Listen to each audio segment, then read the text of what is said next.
Warning: the following video contains explicit language which may be offensive to some viewers or inappropriate for children. The content within this video is intended for mature audiences only. Are you ready?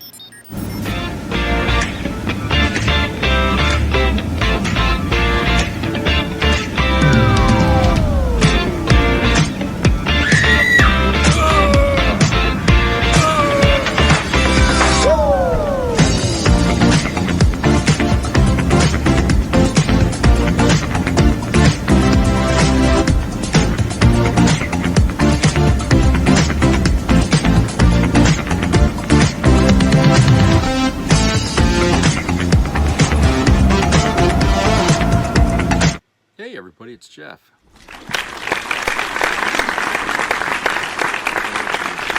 Beautiful day here in Maine today. Sunny and not a cloud in the sky. The winds are mild and it's like 70, 72 or something like that, I guess. Very nice day. And it's hard to try to enjoy the day when you also have the, the duty of, like what I'm doing, looking up bad news to put on these videos, only because I try to do my part to inform people as to what's coming that way. Some of you at least will know what's coming down the pike, so you're not caught off guard. So anyway, I got excuse me, a couple of videos. This first one comes from the Humanist Report. And apparently, Trump is going to resurrect the Gestapo here, or at least the American version of it. And this is going to change the face of what we call the police in America. In fact, it's going to turn America into a police state, if you will. And this all coming from Trump, who just threw this out there for the public to see. So let's go to that video here, and then we'll discuss that on the other side. You just see him thrown in, rough. I said, please don't be too nice. Like when you guys put somebody in the car and you're protecting their head, the way you put their hand over. Like, don't hit their head, and they've just killed somebody, don't hit their head. I said, you can take the hand away, okay? Now, if you had one really violent day, like a guy like Mike Kelly, put him in charge. He's a great congressman. Would you say, Mike, that if you were in charge, you would say, oh, please, don't touch them, don't touch them. Let them rob your store. Let all these stores go out of business, right? They don't pay rent. The city doesn't have money. It's a chain of events. It's so bad. One rough hour, and I mean real rough, the word will get out, and it will end immediately. End immediately.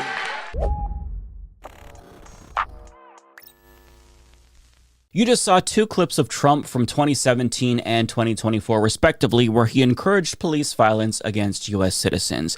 And now, as president, he is taking steps to make that a reality.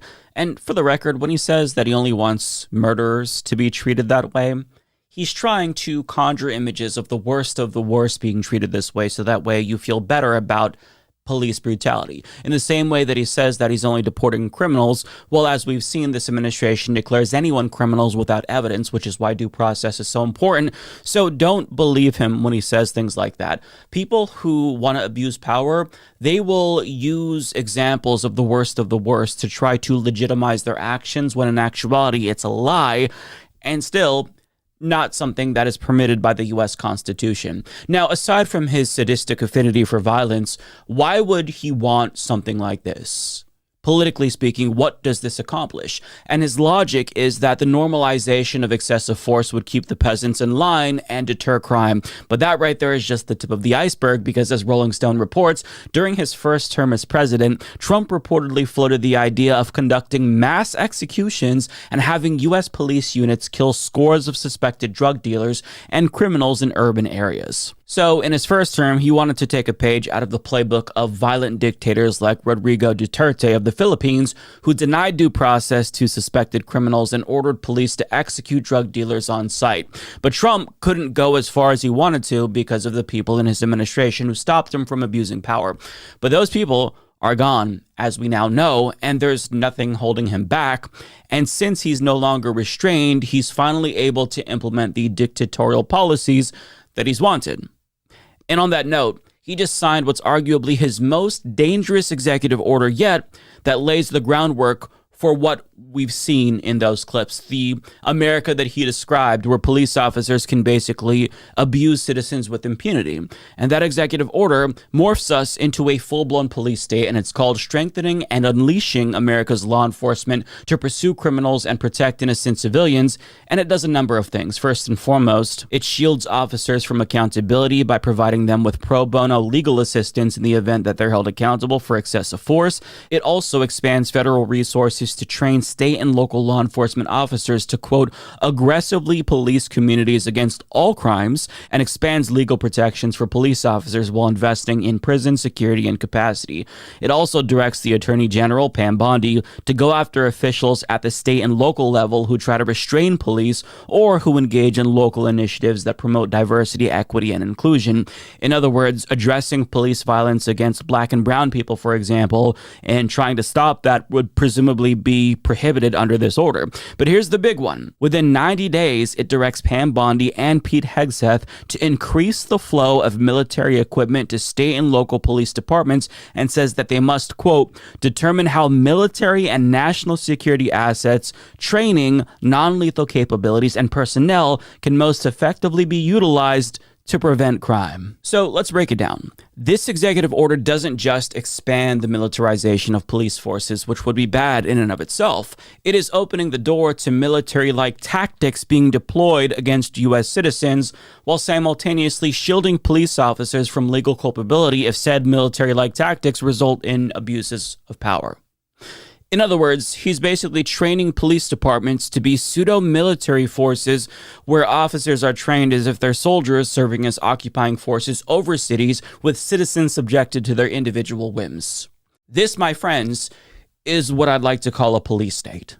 In fact, that's not just what I'd like to call it. This is what a police state is. It's a sort of soft martial law that gives police officers blank checks to abuse power and incentivizes it in some ways. But this is just one of multiple things that he's doing to turn us into a police state, because in a guest essay for the New York Times, M. Gesson, an author of numerous books about totalitarianism, explains that a police state also utilizes things such as kidnappings in unmarked vehicles. This happened in Chile under Pinochet, and it also happened in Argentina during their stint as a military dictatorship, and it's happening now in the United States to people like Mahmoud Khalil, Rumeysa Ozturk, and Mohsen Madawi. It's also the mass transport of people, i.e. human trafficking, accompanied with propaganda of them having their heads shaved and marching in formation. It's the growing irrelevance of the law and the helplessness of judges and lawyers. It's the intimidation and looming threat of arrest by police forces in plain clothes like ICE, who blend in with the population and stalk workplaces or linger outside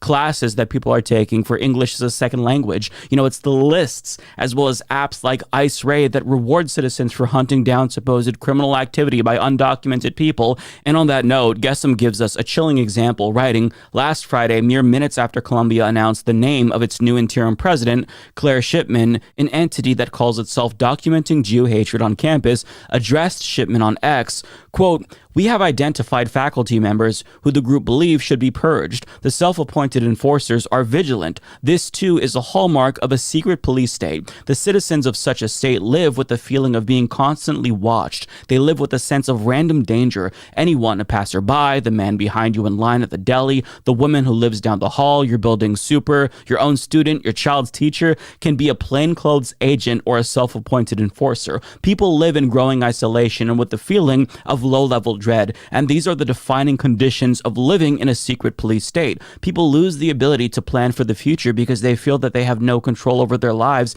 and they try to make themselves invisible. And he concludes by unsurprisingly saying that as somebody who's lived in a police state before, the United States has become a police state. Hence why he listed all the characteristics of police states and tied them back to the actions of the Trump administration. And to be clear, this was written before Trump's latest executive order, which basically solidifies our status as a de facto police state.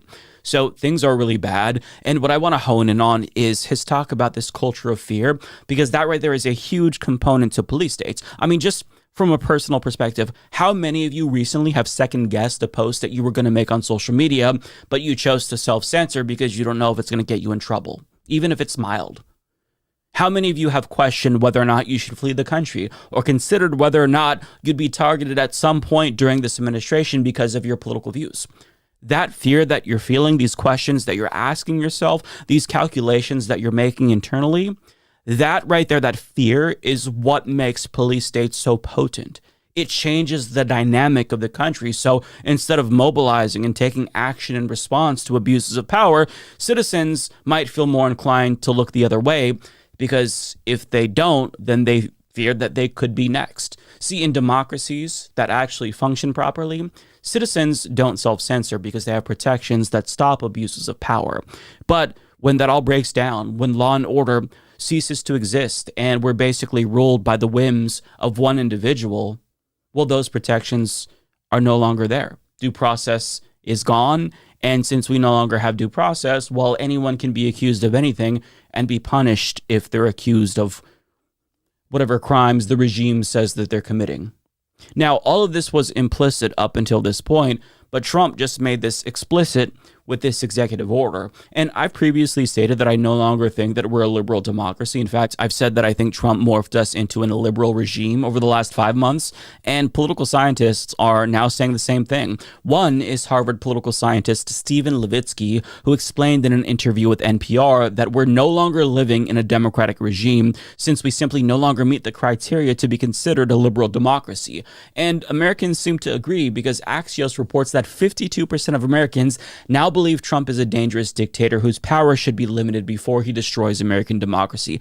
And on top of that, a poll conducted by Siena College and the New York Times found that 66% of Americans described his presidency as chaotic, and 59% described it as scary, and his net approval for literally every single issue is now negative. And the fact that a majority of Americans describe this administration as scary is evidence that the police state that Trump has instituted is effective. It's working as intended. That's the point, to scare people so they back down. This is why Timothy Snyder talks about obeying in advance, because, if you are too afraid to speak up and you obey in advance, you basically teach the tyrant what is and isn't permissible. They don't even have to resort to repressive tactics if the population is too scared to mobilize and speak up and protest. Now, I don't think it's that bad yet with regard to fear. Americans are still protesting every single weekend and speaking up. But the fact that so many people are already afraid just a couple of months into Trump's administration demonstrates that it's not that difficult to formulate a very effective police state. It's just a matter of maintaining it now going forward. And, to know that Americans actually recognize Trump as a dictator, I think that that's encouraging. But at the same time, it's frustrating because Americans had ample warning that Trump was a threat to democracy before the election. So the fact that months after the fact, they're now saying, oh, yeah, he's kind of a dictator. I mean, yeah, he literally tried to overthrow the last election. So, I mean, if you didn't want a dictator, America, maybe you shouldn't have fucking voted for the guy who said that we should terminate the Constitution. And see, part of the reason why our institutions failed us is because a functioning democracy would not allow somebody who tried to overthrow democracy to be eligible to run. You have to put restraints up to protect democracy from people who want to destroy it. This is a basic thing that democracies have to do to maintain their status as democracies. And America just doesn't have that. Part of it is institutional, part of it is personnel. I mean, Merrick Garland, as Attorney General, did not do his job. Democrats did not do their job. Republicans obviously failed as well. They could have impeached Donald Trump. They failed. And now all the people who failed us are responsible. I mean, Mitch McConnell, now complaining about Donald Trump's authoritarianism, is one of the individuals that could have taken action at the time to rein in Donald Trump, but he chose not to. A lot of these Republicans who are now secretly terrified of him could have voted to impeach him. But even though it was close, they didn't. And now we are stuck with the ramifications of their inaction.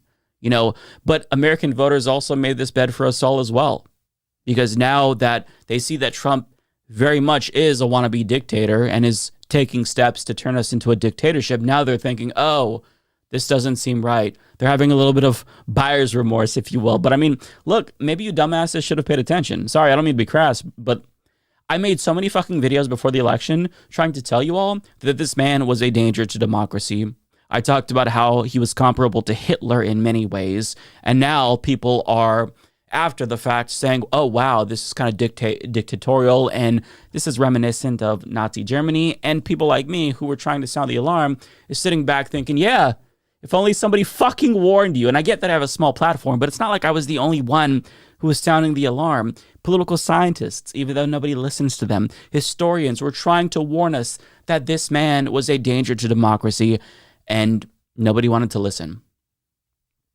Now, the problem is that there's no guarantee that we're going to be able to get ourselves out of this mess by voting our way out of this mess in 4 years or 2 years. I mean, Trump just launched Trump 2028 merch, because I think he fully intends on running. And on top of that, he signed an executive order giving Doge power over elections in lieu of state and local authorities. And the reason why you give Doge power over elections is because you can root out fraud, which obviously is going to be used as a tool to do voter suppression and perhaps cancel votes in more Democratic Party leaning areas of the country. We don't necessarily know how they're going to weaponize Doge against our right to vote, but they're going to do it. They just passed the SAVE Act in the House, which could disenfranchise millions of married women who don't have a name that matches their birth certificates because they took on the name of their husbands once they got married. So we dug ourselves a hole that's going to be really difficult to get ourselves out of.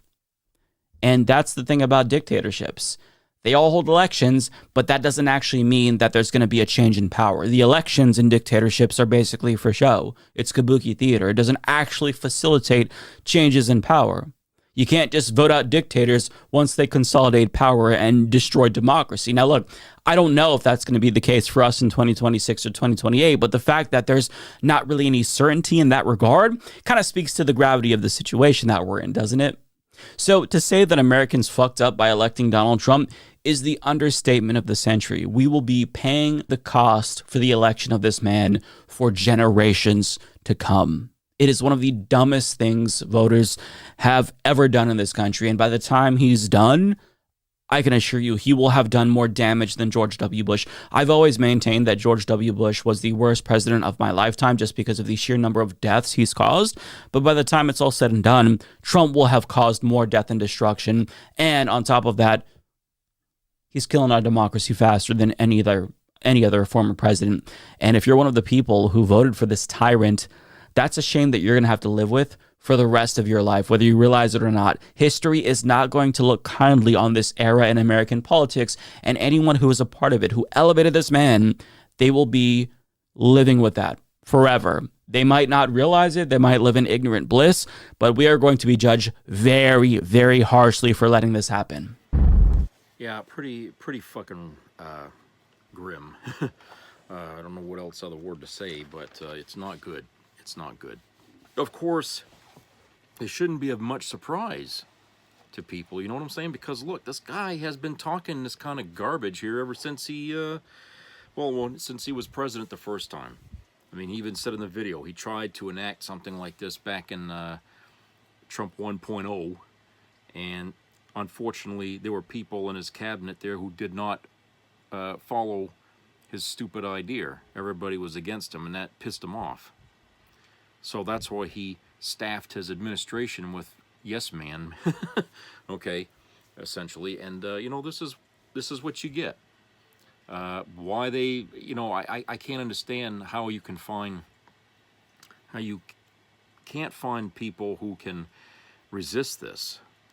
The entire Democrat Party doesn't seem to really want to push back hard enough against this. Okay, yeah, we had yesterday, I told you about this one fellow here that wanted to, who filed articles of impeachment, and today we hear, at least I heard on the news that the Democrats have shot that down. So, like, I wasn't surprised that was going to happen. I think I predicted that they would get rid of the motion there to impeach And part of it was, look, if it comes from a Democrat, it's not going to be taken serious, because it's just going to look at, they'll look at it as just tit for tat. You know what I'm saying? They won't take it serious. The Republicans will just fucking spin it as, oh, the mean old Democrats are at it again. So the articles of impeachment have to come out of the fucking right wing. Okay, a Republican is going to have to do this. Not the Democrats, a Republican. If we cannot get a Republican to do this, then we're fucked, okay? But a Republican is going to have to step up to clean up this mess, and they're going to have to start by issuing articles of impeachment, okay? They're going to have to do that. They're going to have to stand behind that. The Democrats will follow, but it's going to have to be Republicans that lead the way to remove Trump. Only then will it be taken serious, okay? And until that happens, I just don't see that, an impeachment is actually going to work. Okay? So, I mean, yeah, I can't, what the hell was his name, that did that? I'm trying to find it here.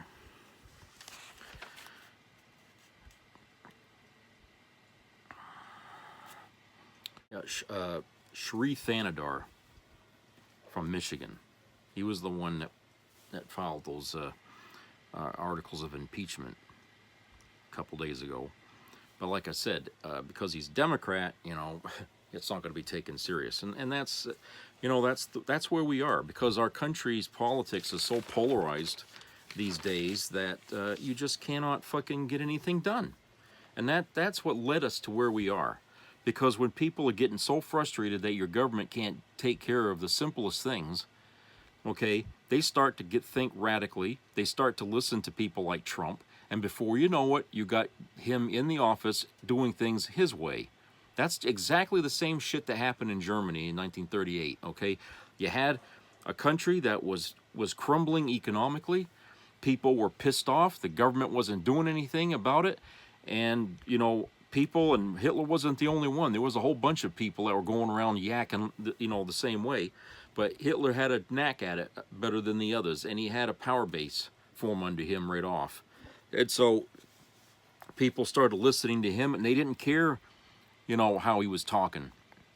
He promised them to make Germany, great. It sounds like Trump, right? He promised them to make Germany great again, and that he was going to bring prosperity to that country, and he was going to make people who ruined it pay the price. Boy, talk about a page right out of Trump. Trump's fucking following Hitler right to the letter here.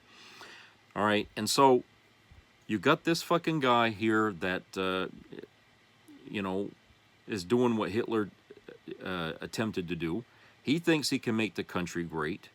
Hitler thought he could make the country great, and for a short time, it became an important part of things in its day.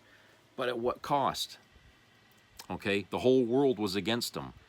And by the time the war was over, Germany was left in waste. Okay, and it was up to the United States to go in there and help rebuild it. And it was in our interest too, because, hey, we didn't want Russia going in there and taking the whole shebang, and they only got half of it, but they didn't want Russia to have the whole fucking thing. So it became a political movement for us to have our foot there. So, yeah. But, the same couldn't be said for us if Trump decides to do the same thing. And since all our countries are armed with nuclear weapons, who knows how far that would escalate. So, if you want to talk about, our country on the precipice of a World War III, Trump is just the guy to start it.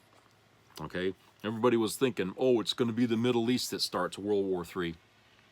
What makes you think that? Okay? They had done it already if they were going to do it. All right? So it's just the fact that the military powerhouse, which is still the United States, is the one most capable to start and end life on this planet. Okay? Not even Russia could actually counter that. In fact, with their military being decimated the way it is now from Ukraine, or their fight with Ukraine, the United States is still left to be the most powerful military on the world, okay? But with China inching its way up every day, okay, like I said, you don't know what's going to happen. And nobody should really sit idle here and wait and see. Okay? That's what they did during those last 4 years with Biden as president. Everybody knew, even the press knew, it was going to go right back to being Biden versus Trump all over again. Okay, just like the first time when the two butted heads and Trump lost. Okay, they knew there was going to be a rematch. And for some reason, this country had a hard-on for that fucking rematch, and that's exactly what happened. Okay, and this time Trump wins. Okay, and so here we are. After Biden warned them, after Kamala warned them, after every Democrat who, remembers how it was with Trump, the first time we warned the country too, and despite all that, everybody in America was acting like toddlers.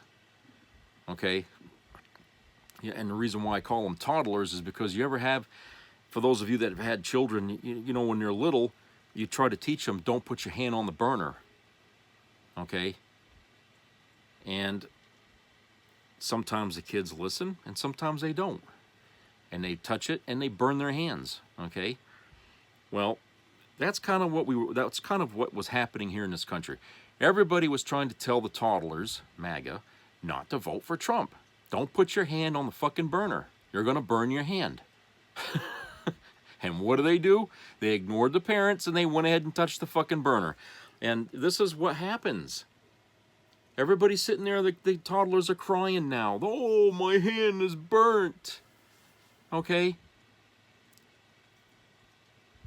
And so they're sitting here crying about that. And it's like, well, what the fuck? We told you not to touch it. We told you not to vote for him. And you went ahead and did it. What the hell possessed you to think that you knew better than the rest of us that this guy was a bad fucking piece of shit? Okay? What the hell made you think that you knew better than everybody else? Okay? It's unimaginable. We had the best fucking candidate the Democrats ever had to run for the White House in years. Okay, Kamala Harris, overqualified to be president, overqualified. Okay, she could have taken this country to heights that even Biden couldn't have done. We'll never know now, will we? Because right now, Trump is going to take this country to lows that it has never seen, even since the Great Depression. And God only knows how bad that's going to be on all of us, especially with this fucking Gestapo fucking bullshit he's going to pull here with the fucking police. Okay, how many of us are going to be thrown out of this country into concentration camps, waiting to be filled because hey, they're going to make money. For every person they send into these things, they're going to get paid for that. All right. Innocent until proven guilty is now a myth that only the rich can enjoy. The rest of us can forget about it.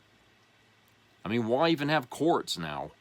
I mean, if the police are just going to arrest you without a warrant, storm into your home and kidnap you without a warrant, what's the point of the fucking courts? I mean, isn't that what that judge that Pam Bondi sent after the fucking arrest? Isn't that what she was kind of saying? Is like, what the hell's my job here as a judge if you're just going to do everything, ahead of time and leave us out of it? What do you think due process means, Pam? What do you think that's all about? You went to law school, supposedly. You got a license from your schooling there, supposedly, unless it was a fucking photocopy of someone else's license. But you should know the importance of due process. Did you read anything about history and how we learned how we come to this due process? That's a very significant lesson there. How did we come up with that process? It just didn't, come out of thin air. Okay, we went through some trial and error here to come to that process, and you're just going to ignore it. Like you know better than they did, huh? Are you really that arrogant to think that you know better than the founders of this laws that you were studying to get your fucking license so you can do what you're doing now? Come on. You can't argue your side of this as being right. It's not. And neither can Trump. And Trump, I mean, who the hell is he anyway? Christ, he doesn't even have the luxury of RFK Jr.'s schooling as a lawyer, okay, to understand this. Okay, but no, Trump is just a businessman, and he's one of those kind of people that you would go after for tax evasion and all kinds of shit, all right? They're part of the criminal element in this country. And so you're going to sit here and deny due process and green light a fucking Gestapo, okay? That's going to make every policeman in America the enemy, whether they want it or not, okay? Even the good cops now are going to have to be the enemy, because now they're going to be allowed, their hands are going to be untied, and force is going to be how much they want to apply it, and no one's going to be able to stop them. If they want to stand on your neck and kill you, just like whatever that fucking guy was that did that, hey, that's okay. If they want to beat you in the middle of the interstate with a bunch of belly clubs or zap you till you die, hey, that's okay. It's ruled by fear. And you know something? It doesn't work. In the history of mankind, trying to rule with a bludgeon doesn't always work, because people get pissed. They see enough of that, they get riled. And before you know it, they get fanatical. And by that time, you end up with the same situation that's going on right now in Israel, where people hate the other side so much, they don't care. Okay? They just don't fucking care. They will fight eye for an eye for an eye for a fucking eye, and it never ends. And that's what will happen in the United States. If you turn these policemen, okay, into the Gestapo, like Trump wants to do, that he's trying to do, okay, if you turn them into Gestapo, the uniform isn't going to mean anything after a while. After a while, it's just going to be a bullseye.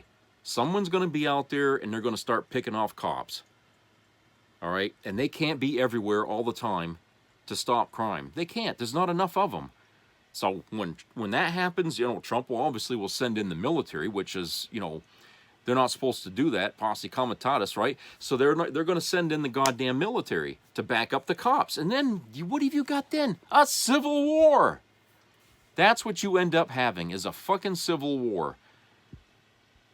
So, like I told you before, weeks ago, this is where Trump wants to take this country, into a civil war. That's what he's doing. He's trying so hard to barrel us into that. And this shit here about, oh, we need to get people out on the streets and protest. It's gone beyond that now. That boat has sailed, people. Protests are fine, but when it's not this critical right now, at a less critical time. I mean, it wasn't even enough during the Vietnam War when these people were protesting. You saw how hard the government was coming down on the protesters. Okay? So, at the end of the day, you know, it took people getting more violent, I think, than the country was willing to stomach before things started to move. And that's what it's going to take now. Only this time it's going to be worse. Okay? We might have been numbed by school shootings and watching our children get gunned down in the schools. Okay? Well, how do you think that's going to look now when it's not just some criminal gunman or some crazed child killing other kids, when it's your own police force out there shooting people and children? Okay? Because believe me, bullets don't discriminate. They will hit anything that they're pointed at. So, hey, kids will get shot by the police. How long do you think neighborhoods are going to put up with that? Okay? And since everybody's got goddamn cameras and cameras on their phones, all this stuff is going to get recorded and put up on the internet for all the world to see. And we live in a different world now. Information goes around instantly. And when people start seeing enough of this shit, this horrific situation, it's, you know, a mouth is going to start in. You know, and what I mean is not Trump, but another mouth. An anti-Trump, let's just say. A guy that's going to rally the cause to fight back. You know, And before you know it, the Civil War is going to be in play, and it's going to be a long one, okay? And, no amount of force applied is going to achieve a goal here, because what they say? For every action, there's an equal opposite reaction. That applies to human nature as well as physics, okay? Same fucking thing. People will only sit so long before they say, I've got nothing left to lose. Fuck it. All right, so let's call this here. Well, let's go to the commercial break, and then we'll come back with another video here. So let's see.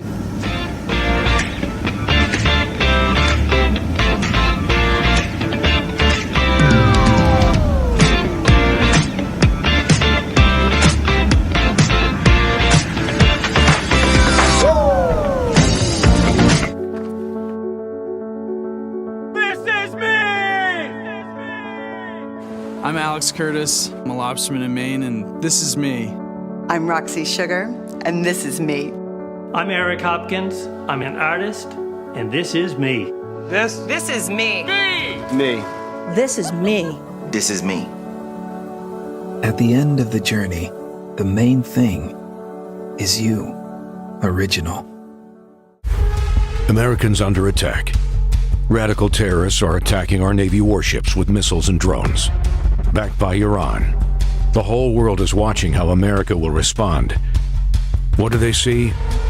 A bumbling Secretary of Defense. A Pentagon in crisis. The greatest military in the history of the world, led by a part-time weekend Fox News talking head with no leadership experience. And a long history of drunken embarrassments. His National Guard commanders, the men he served under, didn't trust Pete Hegseth to help guard the Capitol during the January 6th attacks. When his unit was called up, Hegseth had to stand down. Now, he's the Secretary of Defense? He was a mistake from the start. His incompetence and unseriousness have put American lives at risk. Iran knows he's a joke. So does China. Americans are in more danger. And the world is more unstable with a weak, confused man-child serving as the American Secretary of Defense. It's not about politics. It's about patriotism. Call your congressman. Call your senator. Tell them enough is enough. America's great military deserves experienced, serious leadership. It's time for Pete Hegseth to go.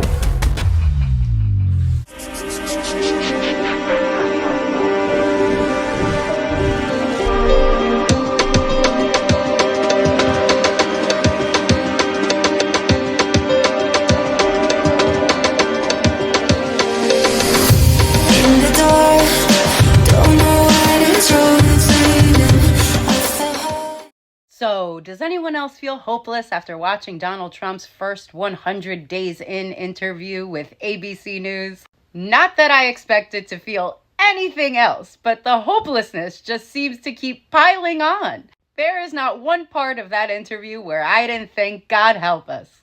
And the first most obvious being the fact that it's only been 100 days.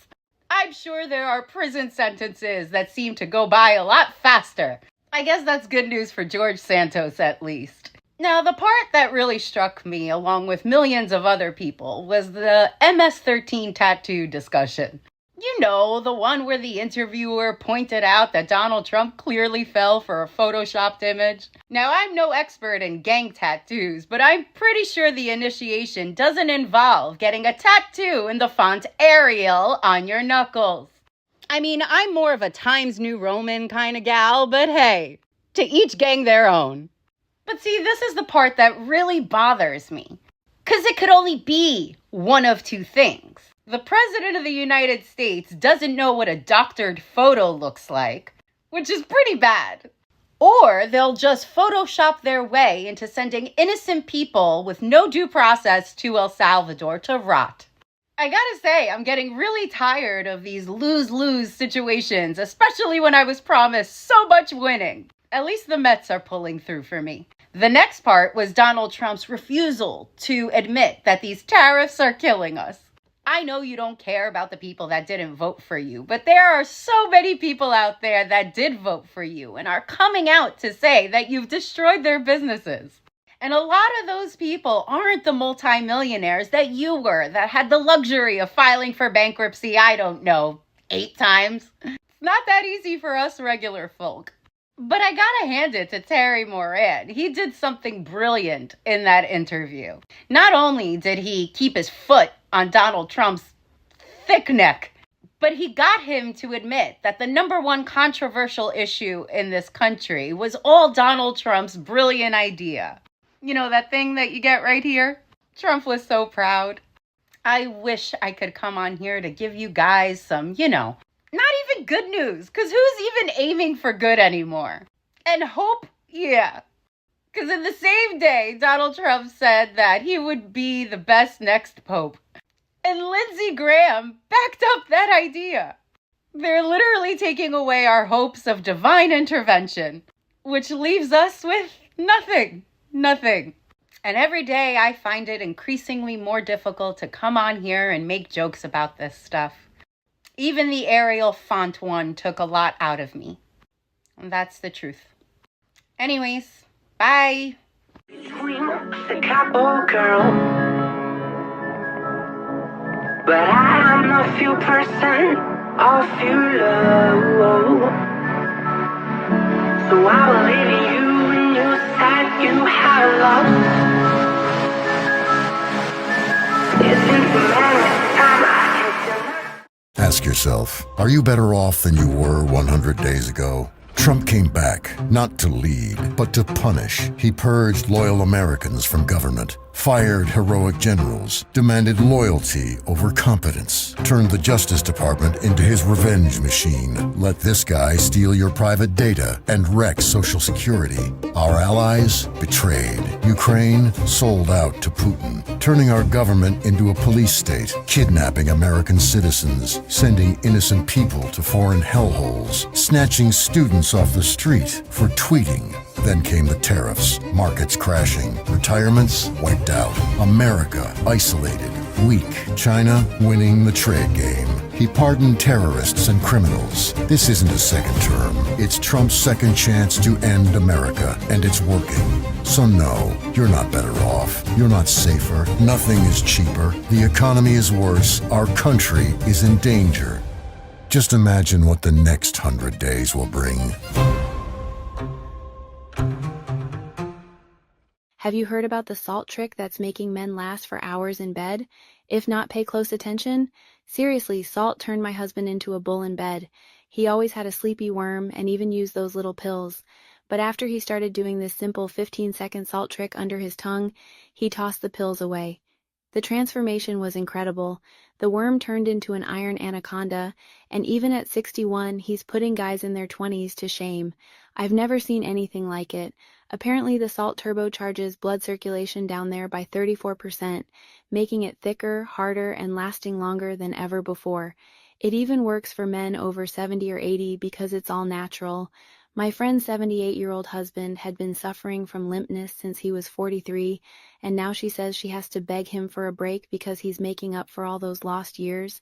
If you want to see how it works, my husband made a free video showing step-by-step how any man can do the salt trick at home. Just click on the link in the description or on the first comment pinned. Imagine making your woman scream, roll her eyes, and have her legs shaking tonight, then waking up tomorrow morning ready for another round with the tent pitched. As a woman, I can guarantee your wife will thank you for learning this little trick. So click on the link below and watch it while it's still online, because I'm not sure how long my husband is going to want to keep sharing the secret. Be a part of the entertainment value of a lifetime.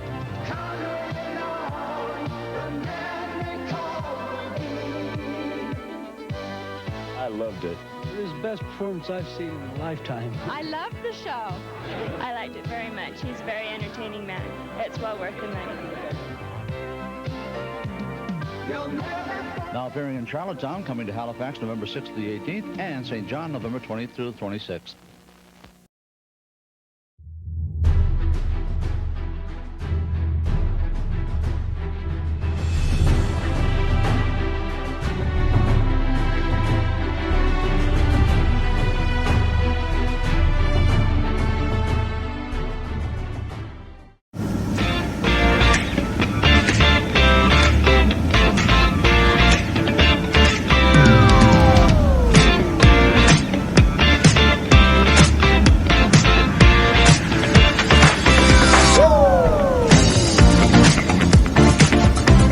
welcome back, everybody. All right, this other video that I have here is first time for me to put up on one of my videos is from Talk Rants with Dee Dee.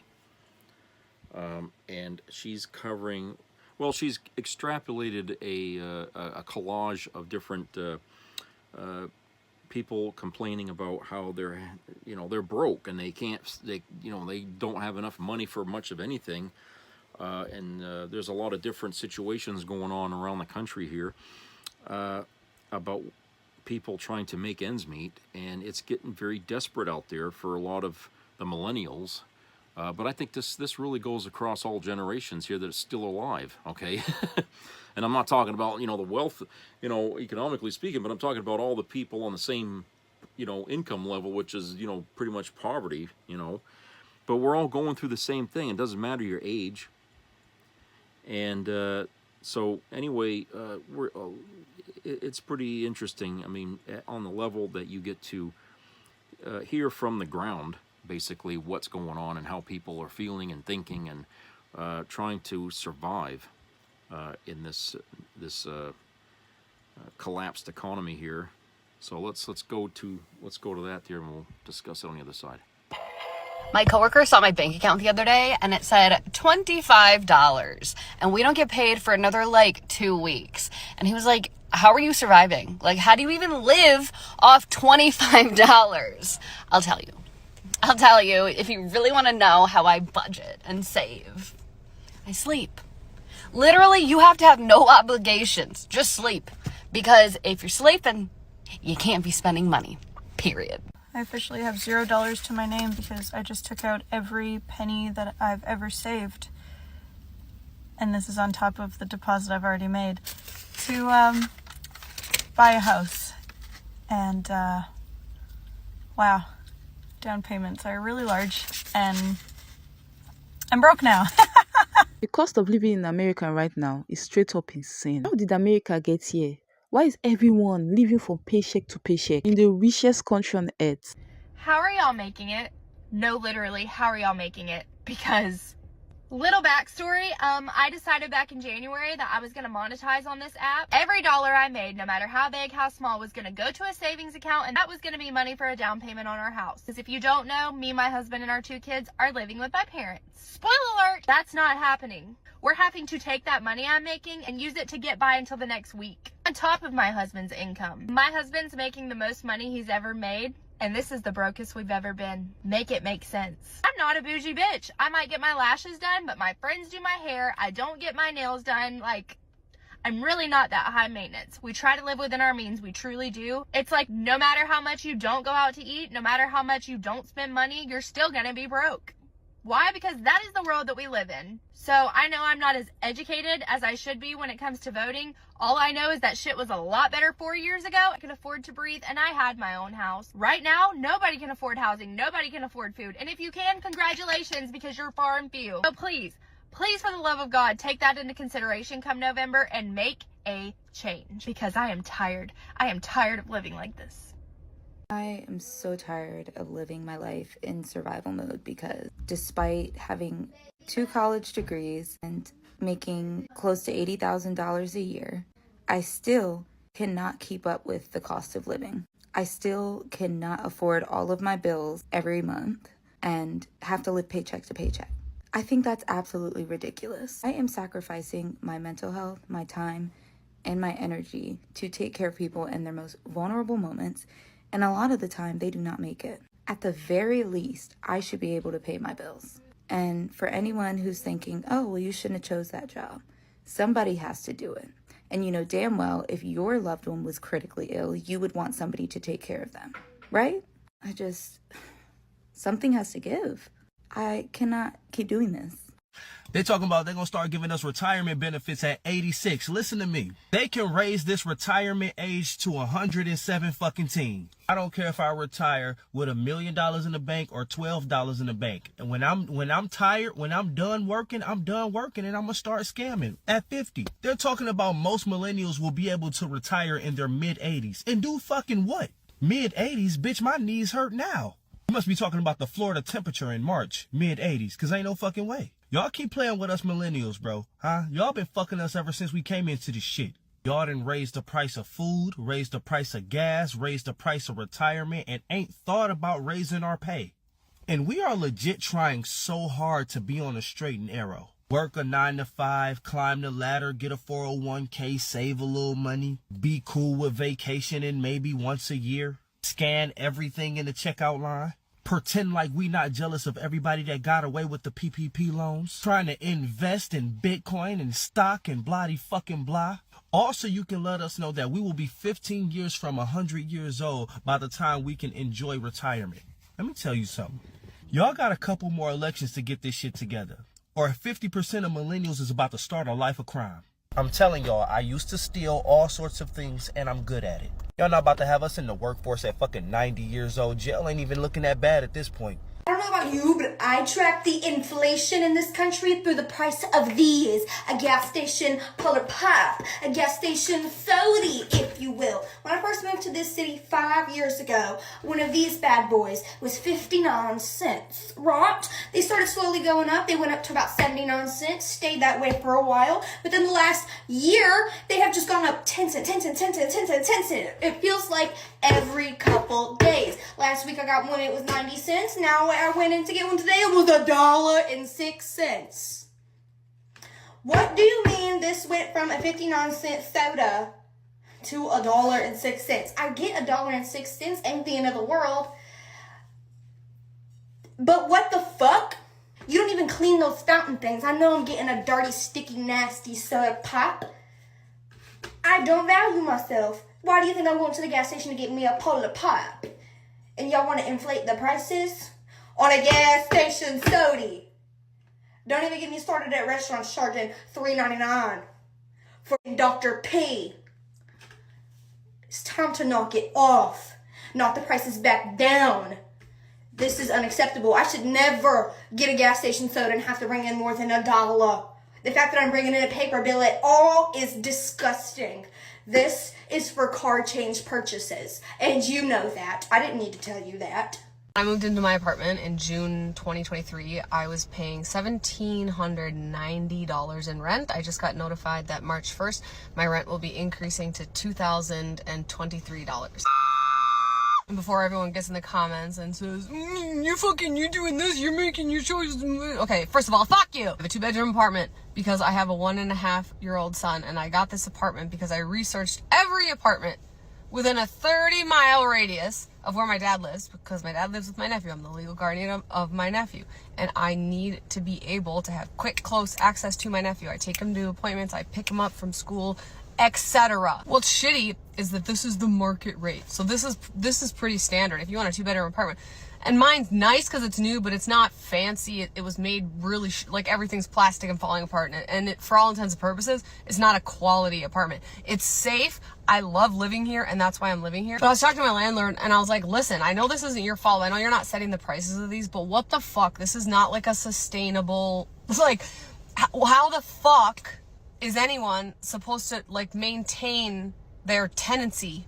I said, should I expect another huge rent increase? And he's like, yeah, in September, there's going to be another like $80 to $120 rent increase. And I'm like, so let me get this fucking straight. I had to pay $5,500 to just get into this fucking apartment. I could live in a 1-bedroom. I don't want to because I just figured out crib training with my son. I pay electric and I pay fucking gas, which is another, $100 to $120 a month, like on top of that. I hate that the issue is that I'm at a point in my life where paying another $120 a month in rent is like pissing me off. I know that the solution is to just make more money so that this is going to happen and I'm going to have more wiggle room in my budget and blah, blah, blah. But what pisses me off is if you're not making $6,000 or $8,000 as a single mom a month, you're just like, how are you gonna make it? Who wants to be roommates with people that they don't know? And how many people do you know that you could trust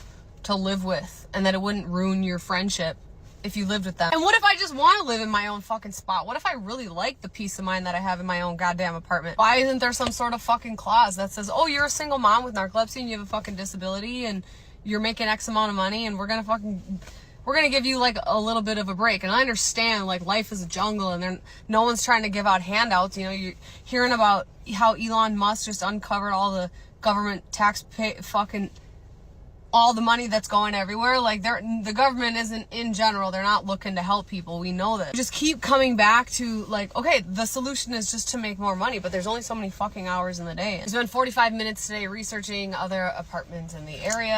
I maybe have a tour scheduled next week, but here's the thing, it's like, yeah, if I get into this other apartment, like what is that gonna look like and how much do I have to put down? It's usually first and last month's rent, and then there's a damage deposit, and then there's usually a non-refundable pet deposit on top of that of a couple $100 or and then you know, like at least, and then a monthly pet deposit. And I have 2 cats and I don't want to get rid of my cat. I'm not making this video to be like, oh, poor me, like blah blah, but where my brain goes is I zoom out and I think about the bigger picture, and I think about like the regular people who are just trying to fucking survive, and like the average income and like what it cost to just literally survive. That's not like getting ahead, that's not saving money, that's not potentially owning a piece of property. That's literally just like, I'm making it until the next month. What is there, like 800,000 homeless people in the US? And when you think about like a homeless person, your mind might go to like all these extremes, but it's like, no, people become homeless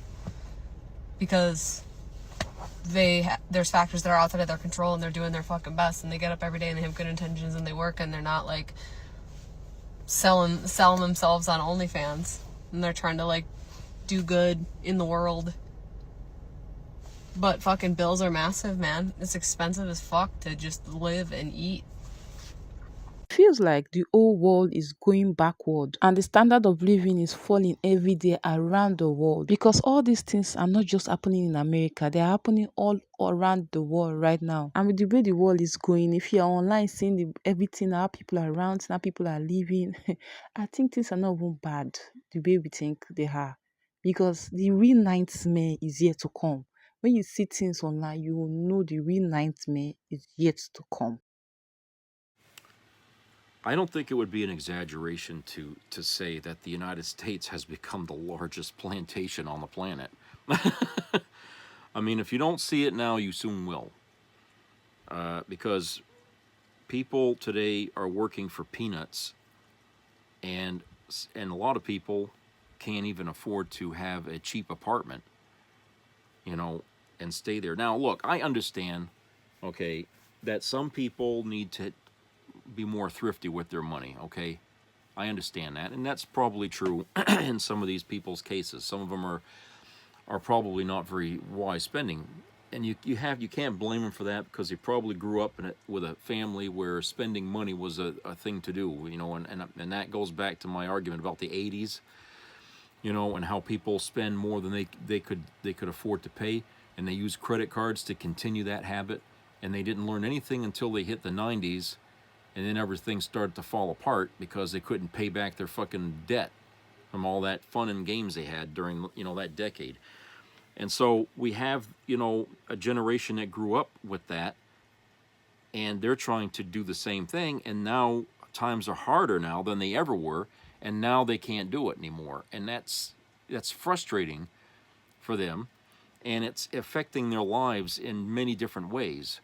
Other than just paying bills, I mean, they're having a hard time to feed themselves. They're having a hard time, you know, in the dating world, because that takes money, right? I mean, nobody wants to add an expense, you know, by going out with people, because they don't have the money to enjoy doing anything. So you have a reduction across the country here, and people going out, you know, and becoming couples. Okay. So people's, how do you say it? Their zeal for life has been diminished. Okay, people don't care. I mean, I've seen comments where people say death would be better than where I'm at now. Okay, so you're going to see an increase probably in suicides, crime, homicides. You're going to see a lot of that stuff starting to escalate when the economy goes bad. And this happens in every fucking country. When the economy's bad, you start to see all kinds of heinous crimes. And, you know, like that one fellow in the video said, you know, half the millennials in this country are going to be all criminals because they've left us no choice. You know, you've taken away our means to live, and we're not going to just have food taken out of our mouth. We're going to fight to get it back. And if that means killing and robbing and whatever, then so be it. Okay? And, you know, your prisons are going to be overrun with people that have tried to live. And for some, prison would be like, oh, great, because now I don't have to worry about where my next meal's coming from. You know what I'm saying? So you're making people think along these lines. And how can you sleep at night saying, fine? You know, that's not the way America's supposed to work. We're not supposed to oppress the people living in it to do the bidding of the businesses in this country and treat them like shit. Okay? What the hell was written in there? You know, life, liberty, and the pursuit of happiness? Well, those words are just going to be myth there. I mean, that's really not going to apply anymore, is it? Because nobody's going to be allowed to pursue happiness anymore in any fucking way, in any meaning of that word. It's all being shut. Those doors are being shut to us, right and left. So what the hell do you think people are going to do? When they feel like they're in a closet and they can't get out, they're going to fucking fight to get out of it. Which dovetails back to the first part of this video here about a civil war. Trump is giving us no fucking choice. He is leading us by the nose hairs to a civil war. That's what he's aiming for. I know that's what it is. I fucking know him enough to know that that's where he wants this country to go. Okay? And he's not going to care. And the courts aren't going to be able to stop him. Because he'll probably go and eliminate and arrest all the fucking judges, even the Supreme Court, if they turn their back on him. Okay? That's the way this guy works. He is a goddamn Hitler. The rest of the world sees this. The rest of the fucking world sees this. Okay? They see what Trump is. Why do you think they're cutting off their ties to him in any way they can? Okay? They don't want to be associated with this dictator. The rest of the world sees the fucking signs. Only we don't. Well, half of us don't, but only America is dubious here about, you know, whether or not they believe that or not. Okay? And we should know better because we put our men on the line in World War II to go and stop a dictator. We have fields of tombstones of soldiers who were brought back in coffins, buried. Arlington Cemetery, okay? We've got all kinds of fucking, and not just there, but, you know, even in towns and cities where there's a cemetery, you've got the fallen heroes of World War II there. Okay, we should know better than anyone else about how to stop that. Germany certainly knows better than we do, and they see the signs. But we're sitting here debating it. Okay? Why are we debating it when it should be so obvious? If you paid any attention at all about World War II, if you've watched even just one fucking video on the History Channel about World War II, you would know that everything happening now is right out of the playbook of Mein Kampf. Okay? This Project 2025 is just the new version of that. Okay? Essentially. Trying to turn this country, like Germany was trying to turn it was another Christian nation, by the way, Germany. Again, they're trying to do this here. What is it about Christians, anyway? Why do they want to control the world? It's not a wonder that so many religions don't really like Christianity, because you look at the history of Christianity, it's a bloody mosaic of fucking, you know, it's bloody. Okay? England tried to use that to dominate the world. And little by little, they kept losing their footing because people rejected it. Because when Christians were in control of different areas of the world, which are now countries, they were brutal. They were savage.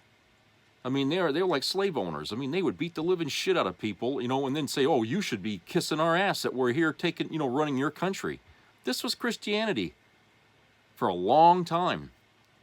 And now, here we are in the United States, a Christian nation, as they want to call it, and guess what they're doing? You know, in some ways, I think Christianity can be summed up as being probably the most bloody fucking religion on the planet here, okay? And I know it's going to offend a lot of people out there, but prove me wrong, okay? Really. Because for every fucking example you can give me about some other religion, I can counter that with one of our own, the Christians, okay?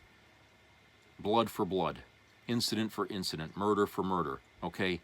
Christians are no better than any of these other terrorist religions you want to call out there, okay? They're all the same. They demand fucking blind loyalty, cultism. That's what it is. And even though one will present itself as peaceful, behind the scenes, they are out there doing the most heinous fucking shit. Okay? Stuff that, you know, we would, you know, castrate somebody over for doing in another religion. Okay? But the Christians are responsible for doing a whole bunch of shit. Even to little kids, for Christ's sake. So don't try and tell me that, you know, whatever the religion you want to defend is better than this one, or better than that one. Okay, no. You're not going to convince me. You're not going to win that argument. History has proven, you know, my point here on this and shown just how bad it is. Of course, when you go to Sunday school, they're not going to tell you about that, right? Have you ever heard them talk about any of the wars, the Christian Crusades? You know, anywhere that shit ever come up in Sunday school? No, I went to a Sunday school, didn't hear any of that shit either. Okay, I had to learn that through public school and history class. And I didn't have to go and just listen to one person telling me this stuff. I could find material on that in the school library, books and books and books about various things about Christianity. Okay? You're not going to find that in the Bible either. Well, you'll find incidents in the Bible of war, you know, when the Jewish people and all that stuff, okay? But you're not really going to see that really covered in any depth. Okay? So it's very, very troubling that with the country we have that touts itself as law-abiding, family-friendly, has all these morals, 10 Commandments, and everything else, and the teachings of Jesus that they like to rally behind, which is fine, because Jesus didn't say anything that was negative, okay? But they took the man's words and stapled it to their own agenda. Okay, sort of like, let's put a nice cover on our book. You know, we believe in, you know, women being subservient to men and all this other garbage that, you know, they're trying to throw on us now. But then they wrap it all up with the teachings of Jesus, and that says, see, we're good people. Really? If Jesus were here now, he'd probably spit on all of you motherfuckers out there that's supporting Trump here. The very thing that Jesus was talking about, you know, getting rid of in this world is Trump embodied in that, and you guys are going to sit there and tell me that we're Christian and we're peaceful. No, you're not. Stop putting the cross on all your fucking swastikas, okay? It's not going to work. We don't believe that shit anymore. You people are fake. I'm sorry. But, you know, I just no longer fucking feel like there is a religion that people can actually be a part of that really has, you know, let's say a peaceful way of living with the world. I mean, at least I don't know of one. Maybe you do. Maybe some of you people out there are in a religion where it's not like that, where people are accepted for their differences, no matter what kind of differences. Okay? And they are also understanding and forgiving and helpful and feel like they should be part of being in a community, to be helpful. But they're not going to be the ones that are going to be knocking on your door and trying to push pamphlets in front of you to join their fucking outfit, okay? Is there a religion out there like that? You know, if there is, I'm sure everybody else has spit on that and said, oh, well, that's just a cult. Okay? But the thing of it is that, you know, most of the religions out there demand blind loyalty and sacrifice in some fashion and are very hypocritical. You know, rule for thee but not for me kind of thing. So it's very sad that, you know, this country wants to emulate Christianity, and at the same time, they're also instituting Gestapo police state tactics in this country and shipping people abroad, especially little children that are 4 years old and fighting stage 4 cancer, to send them out of this country where they can no longer get help. Jesus would never allow that. Okay? He would never allow that. He would never support that. Okay? And some of you people in MAGA that would argue with me over that, I don't even want to hear you, because you guys are cold-hearted son of a bitches. You really are. You don't earn any respect from me if you're going to stand against children. Okay? I'm sorry, but that's just the way it is. And if you think you care about children, then you would be pissed off about what Trump is doing here. If you give a shit at all about kids, as you say you do, then you would. And this isn't about, fetus versus child. This is just compassion, general compassion for people who can't defend themselves, from the elderly to the crippled to the children. If you're in favor of kicking all those people out because of your biases, your prejudices, or whatever the hell issue you got that you need to work on yourself, if you're going to do that, then you're troubled. You're not worth being left in this country yourself. Okay? You're a blight on our society. And for all the things that you bitch about that's wrong with America, you are the root cause of that. Think about that. When a person doesn't, set an example of maturity and clear thinking and compassion and all the things that it is to be an adult, and you go around acting selfish and entitled and, kicking everybody down and attacking people that are different, what do you think that sends out to everybody else that's still growing up and watching how you're behaving? You're going to create a whole generation of misfits that one day will become MAGA. And hello, you see? And you people, you go to church every Sunday and you listen to the priest telling you how you're supposed to live a godly life, and the minute you step out the fucking door, when Mass is over, you're out there on the streets trying to kill each other because, oh, that son of a bitch cut me off,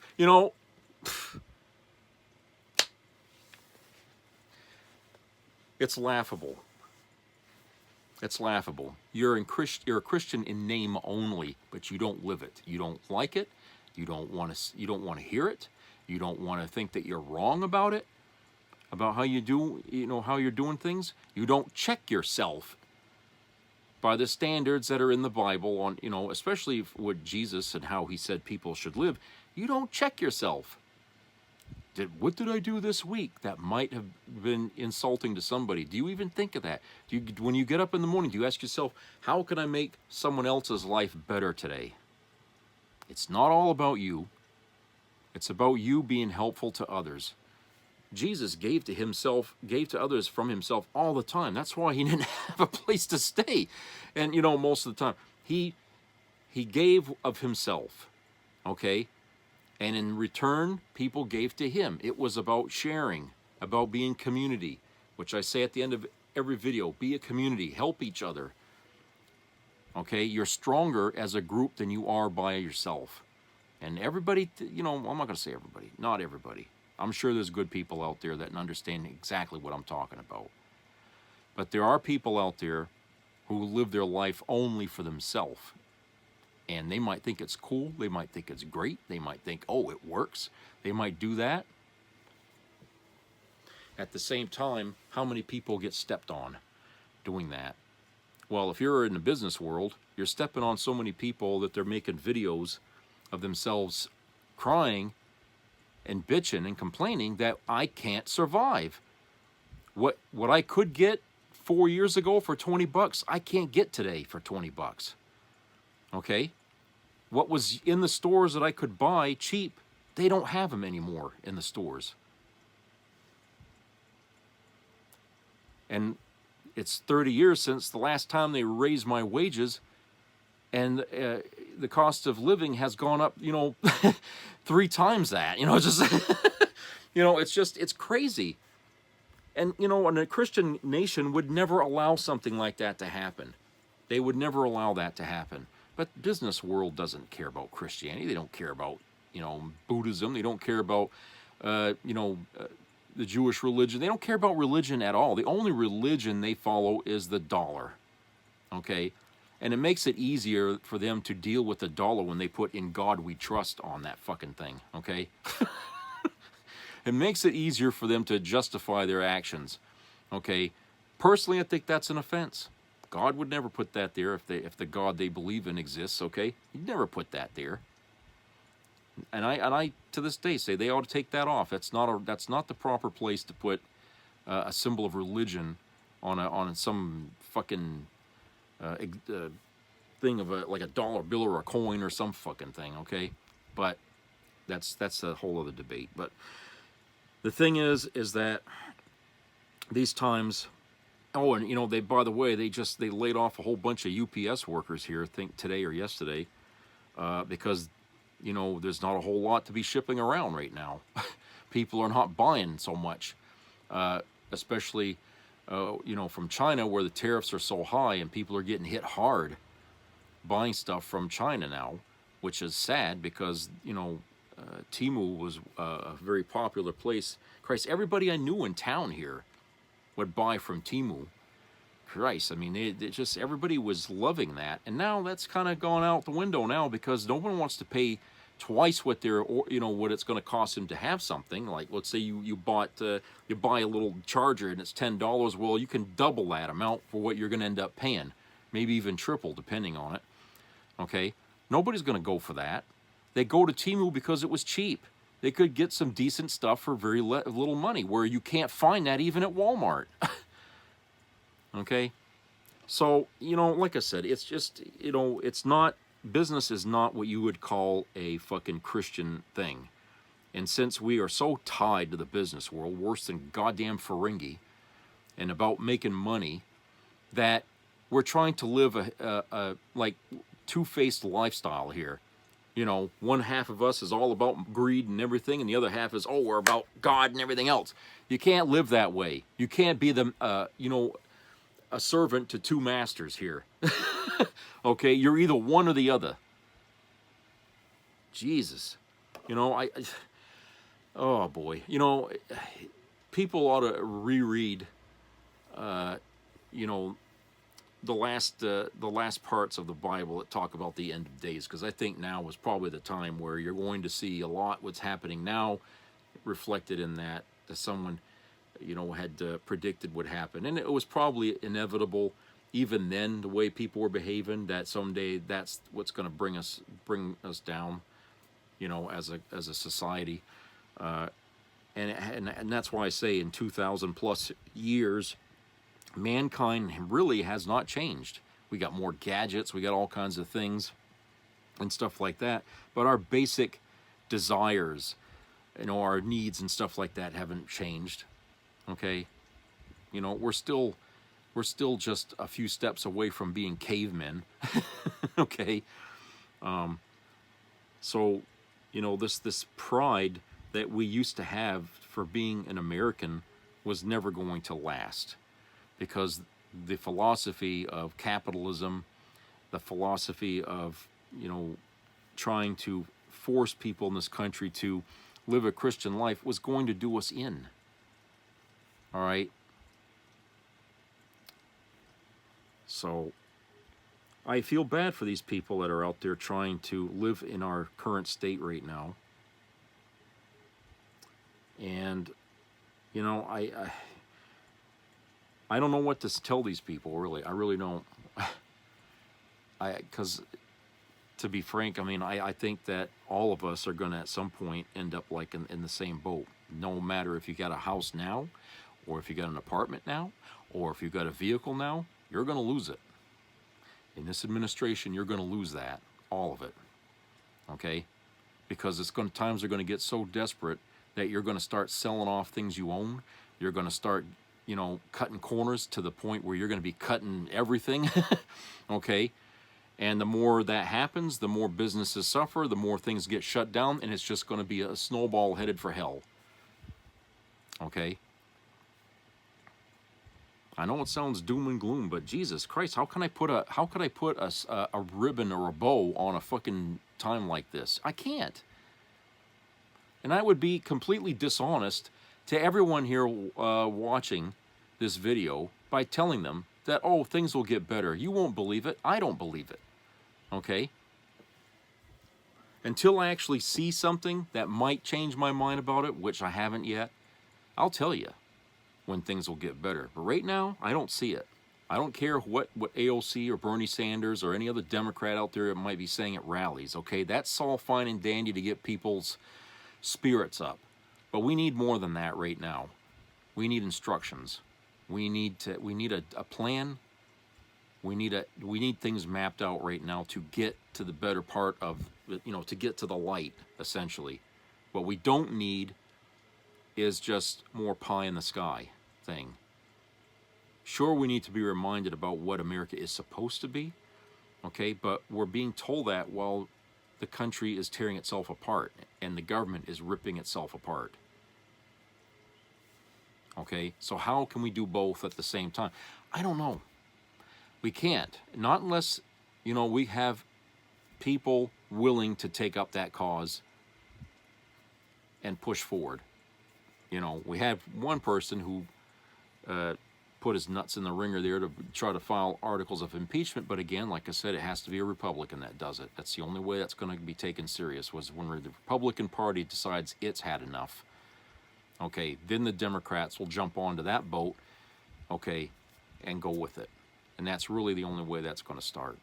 So please, if you live in a state that's red, okay, or you got a senator or whatever that's a Republican, contact them and say, look, grow a pair and do what's supposed to be done. In this situation that the founding people said we can do, if our government falls into a tyrannical thing here, which it is, okay, you need to put aside your party loyalty and all that stuff, or whatever it's keeping you from doing the right thing. You need to put that aside and do the right thing now.